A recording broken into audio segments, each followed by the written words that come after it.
My boyfriend forgot our anniversary 3 years in a row but never missed his ex's birthday. I waited until he needed me most. Then I showed him what forgetting feels like. My boyfriend forgot our anniversary 3 years in a row, but he never once forgot his ex-girlfriend's birthday. Not once. And I know this because I found the receipts. Literal receipts. I need to tell you this story from the beginning because I want you to understand that I didn't start out as the person I became. I started out in love. Stupidly, embarrassingly in love with a man named Derek who worked in pharmaceutical sales and had this way of making you feel like the only person in the room. He was 34 when we met. I was 29, and he swept me off my feet at a friend's housewarming party by remembering every single detail I mentioned in our first conversation, and bringing them up again a week later when he tracked me down on Instagram.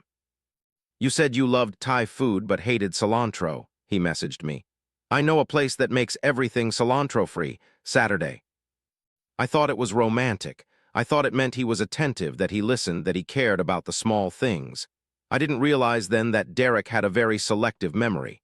He could remember what mattered to him, everything else just didn't stick. Our first anniversary came around on March 15th. The Ides of March. I used to joke that our relationship was born under a cursed star. I should have listened to myself. I spent weeks planning. I booked a reservation at the restaurant where we had our first date. I bought him a leather messenger bag he'd been eyeing for months, the one that cost me $400 and required me to pick up extra freelance work on top of my marketing job. I got my hair done, bought a new dress, the whole thing. I was so excited I could barely sleep the night before. March 15th arrived. I texted him that morning, "Happy anniversary, can't wait for tonight." His response came 3 hours later. "Anniversary? Oh shit, is that today? I thought it was next week. I have a work dinner tonight, babe, rain check." I sat in my car in the parking lot of my office and cried for 20 minutes. Then I pulled myself together, told myself it was an honest mistake, and said we could celebrate that weekend instead. He agreed, apologized profusely, promised to make it up to me. That weekend, he took me to Applebee's. Not even a nice Applebee's, one by the highway where half the lights in the parking lot were out. He didn't bring a gift. When I gave him the messenger bag, he seemed almost annoyed, like I'd made him look bad by being too prepared. "You didn't have to do all that," he said, and not in a sweet way, in a way that made me feel like I'd done something wrong by caring. But I loved him, so I swallowed it. I told myself that not everyone expressed love through gifts and grand gestures. I told myself that what mattered was how he treated me day to day, not one arbitrary date on the calendar. Except here's the thing about day-to-day treatment. It was fine, not great, not terrible, just fine. He'd cook dinner sometimes. He'd watch movies I picked occasionally. He told me he loved me before bed most nights. It was comfortable. It was easy. And I convinced myself that easy was the same as good. Year 2, March 15th. I decided not to say anything, just to see if he'd remember on his own. I didn't book a restaurant. I didn't buy a gift. I just waited. He didn't mention it once. Not in the morning, not at lunch, not when he came home from work. We ate leftover pizza and watched a documentary about serial killers, and when I finally said, "Do you know what today is?" At 10 p.m. he went pale. "It's our anniversary." "Yeah, it is." "I'm so sorry, I'm so bad with dates. I always have been. Ask my mom, I forgot her birthday 3 times growing up. It's not personal, I swear." And I believed him. I believed him because I wanted to believe him, because the alternative was accepting that I wasn't important enough to remember. So I told him it was okay, that maybe we could set calendar reminders together, that we could work on it as a team. He agreed. He seemed genuinely remorseful. He even ordered me flowers the next day, a cheap grocery store bouquet, but still, it felt like progress. 2 weeks later, I was using his laptop to print something for work when a notification popped up in the corner of his screen. It was a calendar reminder. Megan's birthday, don't forget flowers. Megan, his ex-girlfriend. The one he dated for 4 years before me, the one who left him for someone else, the one he claimed he was completely over. I felt something cold settle in my stomach. I clicked on the calendar. There it was, March 28th. Megan's birthday, with a note underneath. Sunflowers, her favorite. Order from Bloom and Vine, not the cheap place. I scrolled back through his calendar. There was no reminder for our anniversary on March 15th. Nothing. But Megan's birthday was there every single year, highlighted in yellow, with detailed notes about what flowers to send and which florist to use. I didn't say anything, not yet. Instead, I started paying attention. I created a shared document on my personal laptop. I called it For Reference, so if anyone ever saw the file name, it would look boring and professional. Inside, I started logging everything. April 3rd, Derek mentioned he needed to run an errand and came back with nothing. Bank statement later showed a $75 charge at Bloom and Vine. I'd noted that Megan's birthday was March 28th. The flowers he ordered would have arrived around that time, factoring in delivery scheduling. He'd told me he was going to the gym that day. I kept digging. I'm good at research. It's literally my job. I found his old email account, the one he said he never used anymore, still logged in on his tablet. I know this was a violation of privacy. I know I shouldn't have looked. But I also know that when someone is lying to your face, sometimes the only way to get the truth is to find it yourself. What I found made me feel physically ill. Every single year since they broke up, 5 years at that point, Derek had sent Megan flowers, a card, and a gift for her birthday. Not small gifts either. A cashmere scarf one year, $180. A vintage record player another year, $300. A weekend spa package the year before we started dating, $450. And the emails, God, the emails. Happy birthday, Meg. I know we're not together anymore, but you're still one of the most important people in my life. Thinking of you today and always. Hey, birthday girl, remember that trip we took to Napa for your 28th? Still one of my favorite memories. Hope this year is everything you deserve. I saw this and thought of you. I know you always said your love language was gifts. I never forgot that. I never forgot that. But he forgot me every single year. I closed the laptop and sat in the dark for a long time. I thought about confronting him. I thought about screaming, throwing things, demanding answers, but something in me had shifted. The part of me that would have been devastated a year ago was quiet now. In its place was something harder, something patient. I decided to wait. Year 3, our 3rd anniversary. I wanted to see how far this would go. March 15th came around again. I said nothing. I watched him eat breakfast, go to work, come home, watch TV, go to bed. Nothing. Not a word, not a text. Not even a sheepish, oh no, I forgot again, realization at 11 p.m. Complete radio silence. But I knew what was coming in 2 weeks. March 28th. I made sure to be home when the delivery notification came through on his phone. I watched him sneak into the bathroom to check it. I watched him smile at whatever message Megan sent him thanking him for the flowers. That night I asked him casually, "How was your day?" "Pretty boring," he said. "Same old work stuff. Oh, I did get good news. That big account I've been working on might finally close next month." "That's great," I said. I smiled. I kissed him on the cheek. I went to bed next to him and stared at the ceiling until 3 a.m., running calculations in my head. Here's what I had figured out by then. Derek didn't have a bad memory. Derek had selective memory. He remembered what mattered to him. He remembered Megan's favorite flowers, her favorite florist, her love languages, the trips they took together. He remembered his work accounts and his gym schedule and his fantasy football draft picks. He just didn't care enough about me to remember. And once I understood that, everything became very simple. I spent the next several months getting my life in order. We'd been living together in his apartment for 2 years at that point, so I quietly started moving my most important belongings to a storage unit. Sentimental items, important documents, things I didn't want to risk losing in whatever came next. I told him I was doing a big declutter, and he didn't question it. He never questioned much about my life, honestly. I started saving money. Every bit of extra income I made from freelance work went into a separate account he didn't know about. I picked up more clients. I worked late nights and weekends. When he complained that I was always working, I told him I was trying to build something for our future. He liked that answer. By October, I had $15,000 in my hidden account. I had my important belongings secured. I had researched apartments in my area and knew exactly where I would go when the time came. I also had one more piece of information I needed. Derek's company had an annual sales conference every year. It was a huge deal. The top performers got recognized, bonuses were announced, promotions were handed out. It was the single most important event of his professional year. The conference was always in late February. but the exact date changed every year based on venue availability. I needed to find out when it was this year. I waited until Derek was in the shower and checked his work email. The conference was scheduled for February 28th, a Friday. The awards dinner was that night, and Derek had been campaigning hard for the regional sales director position for months. He talked about it constantly, how this was his year, how he'd been waiting for this opportunity for so long, how everything was finally going to come together. February 28th. I wrote it down. Christmas came and went. I got Derek a nice watch, not too expensive, but thoughtful. He got me a gift card to a store I'd never been to. I wasn't sure what you'd want, he said, so I figured you could pick something yourself. I smiled and said thank you. I added it to my document. January passed.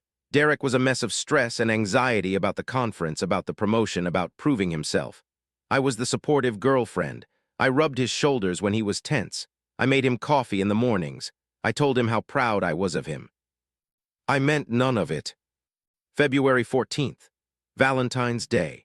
He forgot that too, remembered at the last minute, and brought home gas station roses and a card that said, "Happy Valentine's Day, Mom," on the inside because it was all they had left. It's the thought that counts, I said, smiling so hard my face hurt. February 27th, the night before the conference. Derek was nearly vibrating with nervous energy. His suit was pressed, his presentation was rehearsed, his shoes were shined.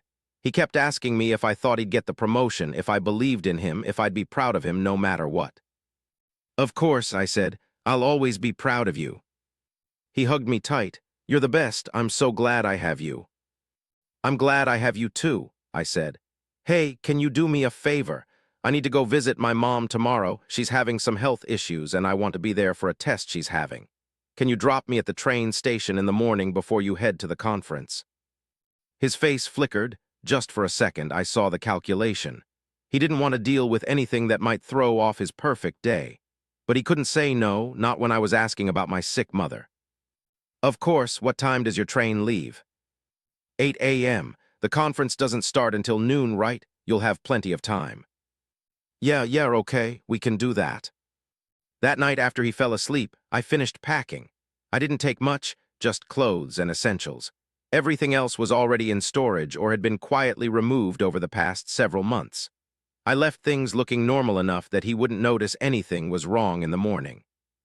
February 28th, the day of the conference, the most important day of Derek's professional life. I woke up before him and made coffee. I was calm, calmer than I'd been in months. Everything was in place. Derek stumbled into the kitchen at 6:30, already stressed. Okay, we need to leave by 7:15 to get you to the station on time. Are you ready? Almost. Hey, do you know what today is? He was checking his phone, scrolling through emails. Friday. What else? He looked up confused. The conference. What else, Derek? I watched the gears turn. I watched him search his memory, come up empty, panic slightly. Is it something important? It's the anniversary of the day we met. 4 years ago today, we met at Jason's housewarming party. You messaged me a week later about the Thai restaurant that doesn't use cilantro. Do you remember that? His face relaxed. Oh, that. Yeah, I remember that. That was a good night. He went back to his phone. Okay, we really need to get going. I didn't move. Derek, I want to ask you something, and I need you to be honest with me. He finally looked up, sensing something was wrong. What? What's Megan's favorite flower? The color drained from his face. It happened so fast, like watching a plug get pulled. What? Sunflowers, that's what you always send her, right? From Bloom and Vine, not the cheap place. Every year on March 28th, for the past 5 years, I saw the receipts, I read the emails, I know everything. He started to stammer. That's not, I can explain. You don't need to explain, I understand perfectly. You remember what matters to you. Megan matters to you, I don't, I never did. That's not true. Megan is just we have history, that's all. It doesn't mean anything. It means something to me. It means that for 3 years you forgot every single anniversary we had, but you never once forgot to send your ex-girlfriend flowers and gifts and love notes on her birthday. You forgot Valentine's Day. You forgot my birthday last year until my mom called you. But you remembered that Megan's love language is gifts. You remembered the trip you took to Napa for her 28th birthday. You remembered everything about her and nothing about me. He was shaking now. I'm sorry, I'm so sorry, I'll do better. I'll set reminders, You already promised to set reminders. After the second anniversary, you forgot. But you didn't set reminders for me, you just set more reminders for her. Please, he said. We can work on this. I love you. I want to be with you. I picked up my bag, the one I'd packed the night before, the one with everything I needed to walk out that door and never come back. I'm not going to my mom's, I said. I'm leaving. I've moved everything out over the past few months. My name was never on the lease. I'm not coming back. What? No, no, no, no. You can't do this today. Not today, the conference. I know about the conference. I know it starts at noon. I know the awards dinner is tonight. I know you're up for the promotion you've been chasing for 3 years. I planned this. His face twisted. You planned this to ruin my career. I planned this to leave you on the single most important day of your professional life, the same way you forgot about me on the most important day of our relationship. Every single year. I wanted you to know what it feels like to be forgotten. This is insane. You're insane. You can't do this to me. I'm not doing anything to you, Derek. I'm just leaving. What you do next is up to you. You can go to your conference, give your presentation, smile and shake hands and pretend everything is fine. Or you can fall apart. That's your choice. How am I supposed to focus now? How am I supposed to? He was spiraling. I could see it. The careful facade cracking. Please, please just wait. Wait until tomorrow. Let me get through today and then we can talk about this. No. Why are you doing this? I thought about it for a moment. Do you remember the first message you ever sent me? You said I mentioned I loved Thai food but hated cilantro. You remembered that detail after one conversation. You remembered it a week later. You used it to impress me, to make me think you cared about the little things. I did care, I do care. No, you cared about getting me. Once you had me, you stopped remembering. But you never stopped remembering Megan, even though she left you 5 years ago. That's how I know where I rank. I walked to the door. He didn't try to stop me. He was too stunned, too overwhelmed, too focused on the clock ticking toward his precious conference. Wait, he said just as I reached for the handle. How did you find out about Megan? When? After the second anniversary, you forgot. I saw the calendar reminder on your laptop. I've been watching ever since. That was a year ago. You've been planning this for a year. I've been waiting for a year. The planning came together faster than that. That's psychotic. Maybe, or maybe I just learned from you. You taught me that forgetting is easy, that you can look someone in the eyes and love them while they don't even exist on your calendar. I learned that lesson well. I opened the door. For what it's worth, I said, I hope you get the promotion. I hope your whole career takes off. I hope you become wildly successful and rich and respected. And I hope that every year on March 15th you remember this moment. I hope you remember that I remembered. I left. I didn't look back. The train station was 2 blocks away. I walked there with my bag and sat on a bench and waited for the 8 a.m. to somewhere that wasn't here. My hands were shaking, but my mind was clear, clearer than it had been in 3 years. My phone buzzed. Derek calling. I sent it to voicemail. He called again. Voicemail. He texted, please come back. We can fix this. I'll do whatever you want. Then you're going to regret this. Then fine, leave, see if I care.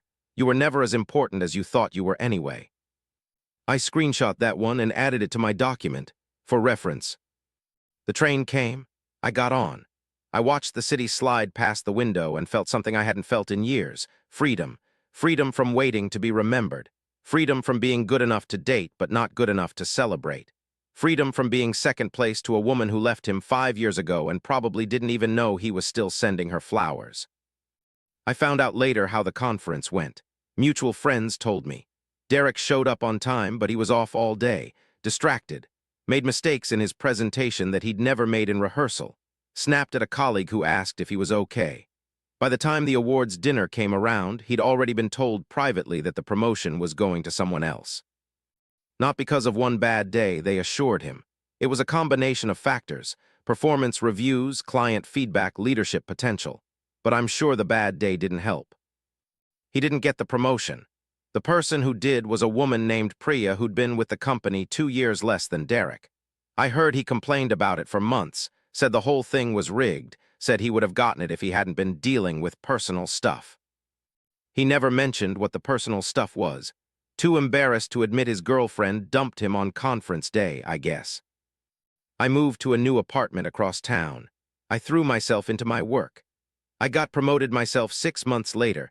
Turns out I'm a lot more productive when I'm not spending all my energy trying to be memorable to someone who refuses to see me.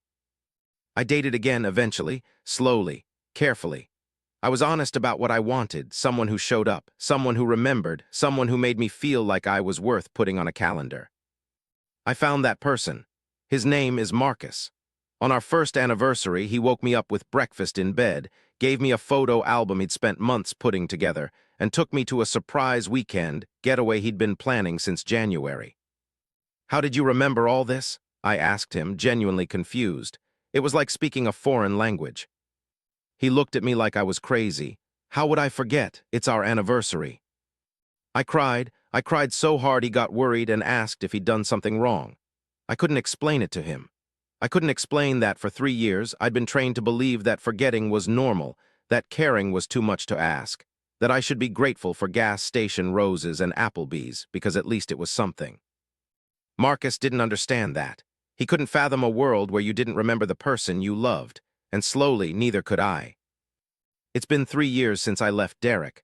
I'm engaged to Marcus now. He proposed on the exact spot where we had our first date because of course he remembered where that was. I still think about Derek sometimes, not with longing that died a long time ago. I think about him the way you think about a lesson you learned the hard way, a mistake that made you smarter. I heard through the grapevine that he's still single, that he goes through girlfriends every 6 to 8 months, that he tells everyone they're too demanding, too needy, too high maintenance. I heard he still sends Megan flowers every year. She's married now with 2 kids. Her husband thinks it's weird but harmless. Megan thinks it's sweet that Derek never forgot her. I wonder sometimes if Derek knows how much that one habit cost him, if he ever connects the dots between his perfect memory for his ex and his inability to keep anyone new. I wonder if he remembers February 28th the way I told him to, if March 15th means anything to him now. Probably not. He only remembers what matters to him, and I never made that list. But I made my own list, and my own calendar, and my own life. And I never forgot anything again.